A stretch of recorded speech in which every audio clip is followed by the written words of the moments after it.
प्रधानमंत्री नरेंद्र मोदी पाखापाखि 8 वर्ष पर इस्राएल यात्रा जाउछंती। गत गस्त काल अपेक्षा एवं अनेक किछि बदली गलानी। तेणु उभय पक्षर यह गस्त कार्यक्रम को एवं अपेक्षा करा जायछि। तेबे मोदींकर यह गस्त पूर्वरु इस्राएल घरोई राजनीति एवं बेस उष्म थिबा जणा पड़िछि।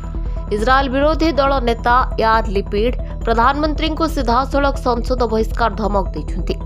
लिपिड कहते जदि परंपरा अनुसार इस्राएल सुप्रीमकोर्ट मुख्यों को कैनसेट तथा संसद में मोदी भाषण को डका न जाए तेरे से भाषण को बहिष्कार करिपारंती। प्रधानमंत्री नरेंद्र मोदी फेब्रुआरी 25 तारिख में इस्राएल गस्तरे जिबे। सेठारे से इस्राएल प्रधानमंत्री बेंजामिन नेतान्याहू और राष्ट्रपति आइजाक हेजबर को भेटिबे। यह अवसर में मोदी इस्राएल संसद को संबोधित करिबार मध्य कार्यक्रम रहिछि। मोदींकर एही संबोधन को नै देश में विवाद उपजिछि। विरोधी दल नेता लापिड दाबी करिसेंति जे जेतेबेले प्रधानमंत्री मोदी संसद को संबोधित करिबे सेही समय जेपरि संसद में सुप्रीमकोर्ट अध्यक्ष इत्जाक आमंत्रित थांती।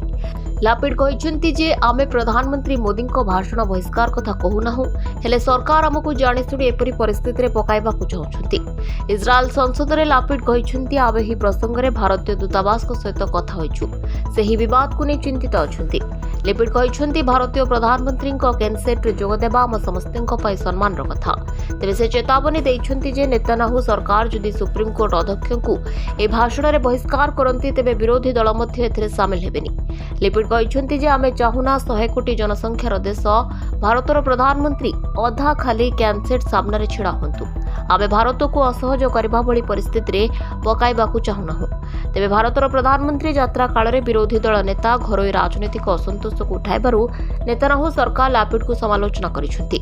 कैनसेट स्पीकर अमीर ओहाना अभियोग करिसेंती जे घरोई राजनीति जोगु लापिड भारत और इस्राएल संपर्क को खराब करबाकू चाहुछंती। एने स्पीकर सोशल मीडिया रे करथिबा पोस्ट रे अंतरीण राजनीतिक संघर्ष रे यह अवैध अस्त्र व्यवहार कराजिबो भली उल्लेख करिसेंती। Bureau report Dinalipi live.